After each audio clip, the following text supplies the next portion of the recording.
Okay, if I did it right, you guys should be able to hear us, and you should be seeing. Sorry for the delay, everybody. I'm Andrew Ross. This is our Eclipse Foundation member meeting for September 2015. We had to scramble a little bit to get a machine that could actually share our slides properly over Hangout. Normally it's drop dead simple, but it was a little more challenging today. So with that, I'm just going to go forward to my agenda here. So it's a pretty quick agenda today. I'm going to turn it over to Mike Milinkovich, who's the Executive Director of the Eclipse Foundation. So all right, ahead, Mike. Thanks, Andrew.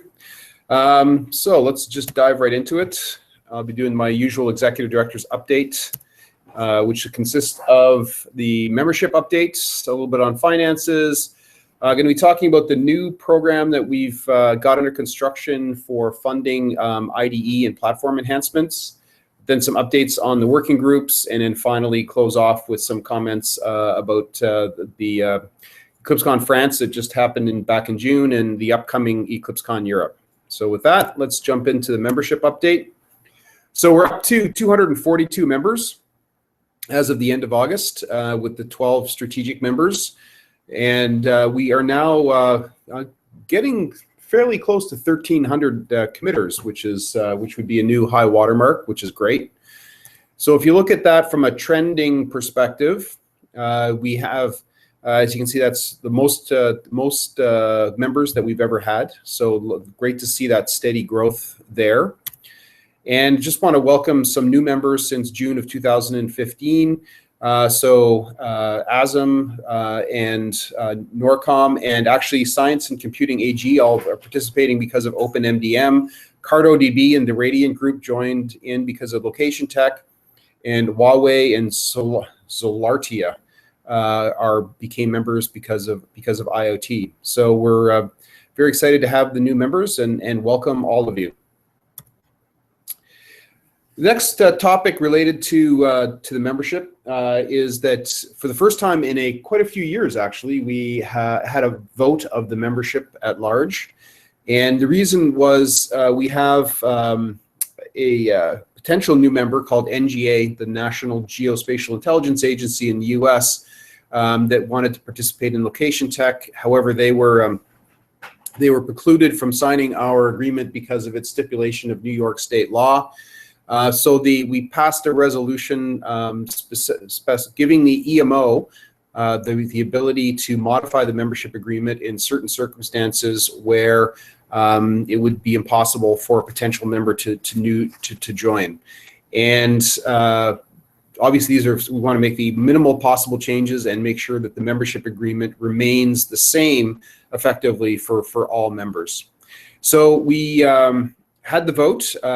Just as a word to our sort of reminder to ourselves in the future, trying to do a membership vote during the summer months is not necessarily the easiest thing to do. I apologize for the number of email reminders that everybody got, trying to get enough votes in so that the motion could be effective, because there are quorum rules. Turned out to be a pretty difficult task during the summer months. But in the end, we got a good result. We did get the right number of votes, where we exceeded quorum, and in the end, the vote was carried with 96% votes in favor. So thank you everyone who voted and participated. If we have another membership vote in the near future, we will do our very best not to do it during the summer months. So switching now to a quick financial update, really no new news here. The 2015 budget, we're still looking at $4.4 million in revenue, $4.8 million in expenses, looking for a net loss of around $400,000. Historically, we've often projected losses like that and come in much closer to zero at the end of the year, and of course we'll be trying our very best to do that again this year. The next thing I want to talk about was the Friends of Eclipse and the Friends-enabled Eclipse IDE Platform Enhancements Program, which is a mouthful, but we'll call it FEEP for short. And this is the idea of taking our Friends of Eclipse donations and corporate donations as well, and using that money to fund improvements in the Eclipse IDE platform.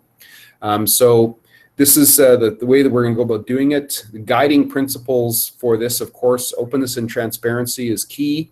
The goal is to complement existing development efforts on the platform, not to replace it or substitute it. And we're going to look at ways that we can do things which act as multipliers or force multipliers. So, one concrete example is, we might fund some people to review contributions from the community as opposed to writing code, with the eye towards that. If we get lots of contributions in, not only can we get more effort applied to the platform, but potentially some of those contributors could evolve into committers over time, which is a win for everybody involved. So areas of focus, the initial priorities is focusing, of course, on the platform, as I said before, but looking at technical issues that are not going to be otherwise addressed, accelerate work areas that are deemed important by key stakeholders. We're going to, of course, work with the PMCs, particularly the Eclipse PMC and the Architecture Council, to make sure that the Eclipse IDE stays state of the art. And so make those kinds of improvements, and also look towards perhaps improving the tools and processes that are directly related to improving the IDE. So the specific work items are going to be chosen based on input from the respective PMCs, from the Architecture Council, from the Planning Council, etc. So how do we actually fund this? So donations through the Friends of Eclipse, and also through corporate donations. We will be allocating these through specific contracts that are managed by the Eclipse Foundation, and we will be publishing a list of approved projects and expected outcomes on the website, so that will be open and transparent. And if you want to find out more, that URL there under eclipse.org/contribute/dev_program.php is where you can read the full detail on the program and how it's going to work. I will be probably early next week be writing up a blog post more broadly announcing this, and pointing people to a mailing list to provide comments and feedback. In the meantime, if you see something there and you want to provide feedback, please feel free to send me a private email at mike@eclipse.org. Okay, switching now into some updates on our working groups. We're going to start off with IoT. So we got a couple of new members there in the group. CA Technologies has been, of course, a strategic member for many years, but they're now participating in the IoT working group. Huawei and Generative Software have also joined the working group. So we're now up to 28 members in total for the working group, and we got a new project proposal led by Bosch Software Innovations called Hawkbit for doing IoT software provisioning, and that just went live yesterday. So I encourage anybody that's interested in this area to take a look at the new proposal. The other news is the Mahini project, which was a device gateway framework written in Lua, has been archived as the development and forward progress on that project had stopped. So in terms of outreach, conferences and participations, IoT Solutions World Congress in Barcelona, the Industry of Things World in Berlin, both Ian Scarrett and Benjamin Cabet were there this week. M2M Summit in Dusseldorf. We actually had a joint booth with some Eclipse IoT members at that event 2 weeks ago. We're also spending a fair bit of time and energy in participating in other industry groups in the area, IoT area. So Benjamin Cabet went and did a presentation at the OIC, the Open Interconnect Consortium, and Ian Scarrett has been participating actively in the Industrial Internet Consortium meetings that happened last week in Barcelona, for example. We also have a virtual IoT meetup, and those Google Hangouts happen every 2 weeks, and there's now over 500 members participating in those meetups. So just try to give a quick activity summary. You can see all the projects there and where and how active they are. I'm not going to go into any great detail there, but feel free to take a look at those projects when you have a chance. Skip that one. So as you can see, the growth that we were experiencing in downloads and unique visitors went down a little bit over the summer months, but we hope to get that back on track soon. Starting to see more growth for Mosquito, and we're up over 170% year over year, which is pretty impressive growth. Downloads, sort of a similar story there. You can start to see a little bit of the downward line during the summer months. Again, we expect that to turn around now that people are getting back into the swing of things in September. We do have an impressive amount of code that's being put into the Eclipse IoT projects, and we definitely think that the Eclipse IoT community, in terms of its code and the number of active projects, is the leading open source community in IoT, and we're very pleased to see that growth. The other thing I'd like to remind everybody is we do host sandbox servers for the MQTT, CoAP, and lightweight M2M protocols. So if you are building an application and you want to try these protocols out, there's a very low cost and easy way to do that through the servers that are hosted at iot.eclipse.org. Okay, switching now to location tech. News for September, we have a couple of new members, CartoDB and Radiant Blue. We have one new project proposal, Torque.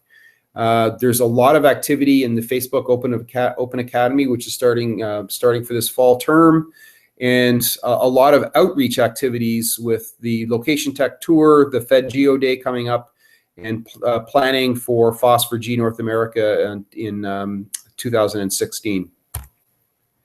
So the Fed Geo Day is coming up in Washington, D.C. on October 15th.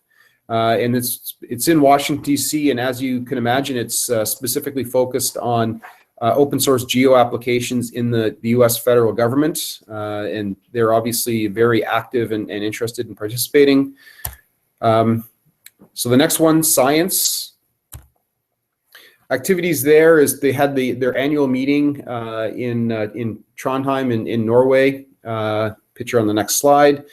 We have 3 new members that have joined the working group, including Airbus and Itema and Isensia, and 2 new projects, the Eclipse Rich Beans and Triquetrum. And so we're actually, and there's also the Advanced Visualization project that actually was announced as well. So that's actually a pretty cool project also. So that's the picture of the meeting held in Trondheim from the working group. And thank you very much for the folks that spent the time and effort to organize the meeting for the group. Next up, just to talk briefly about the automotive working group. The main activity that's going on there right now is participation with the Amaltea for Public ITEA-funded research project in Europe, and the app for MC is the name of the open source project that just recently became part of Eclipse, that is doing the open source implementation of the research work funded by ITEA. And the automotive working group has been working towards getting this project for a number of years, and it's great to see it getting really off the ground. They are planning to do their first release in Q4 of this year, and upcoming is a working group meeting at EclipseCon Europe. In terms of the long-term support group, there's going to be activities at EclipseCon Europe, and the group is discussing changes in the charter. OpenMDM, Measured Data Management Group, with participation from BMW, Daimler, and Audi. They've got their website ready to go live. They're starting to make good progress on the M2M web project. They have a new project just getting started, MDM/BL, and we have a new member called Norcom from Germany. PolarSys update.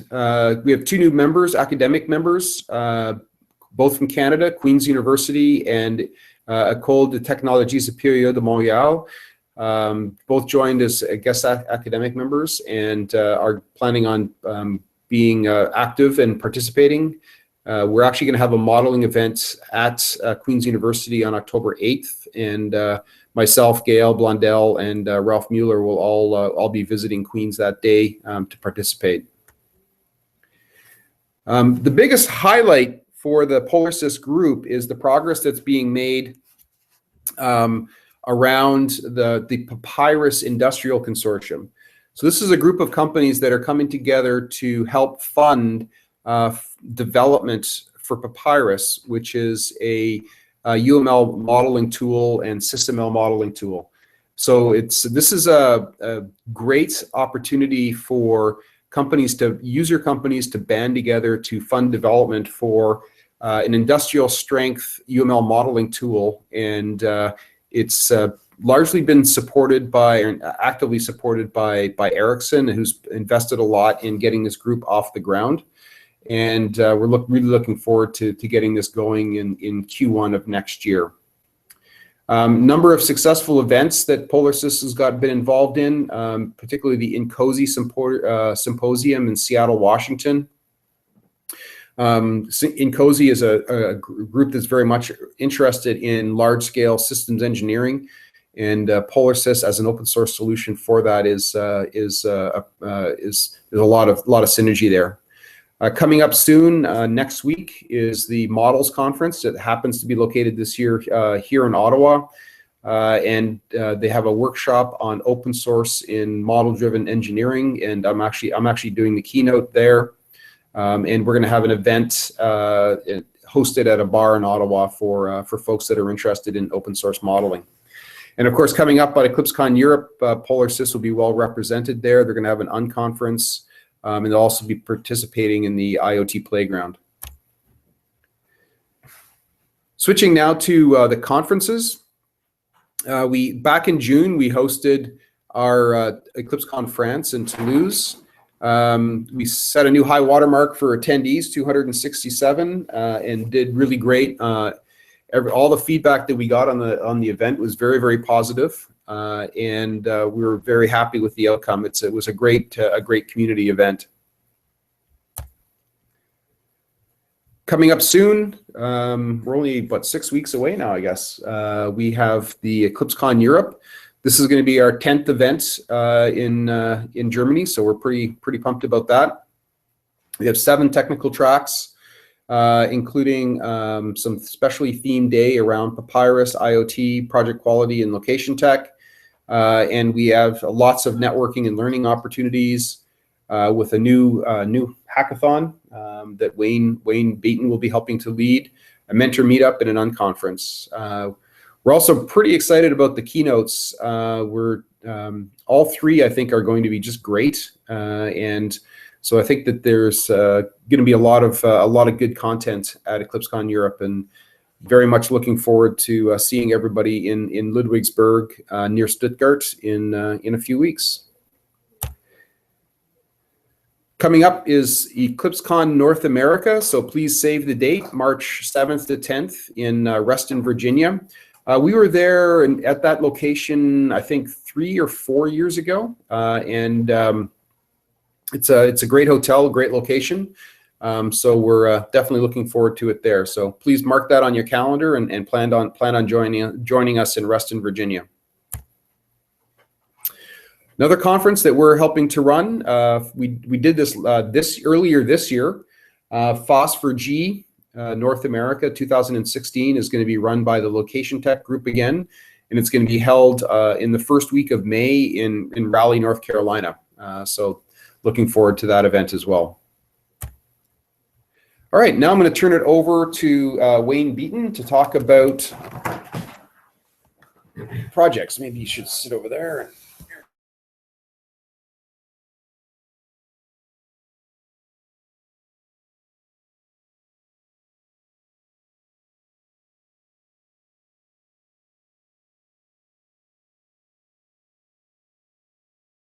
Topic around here.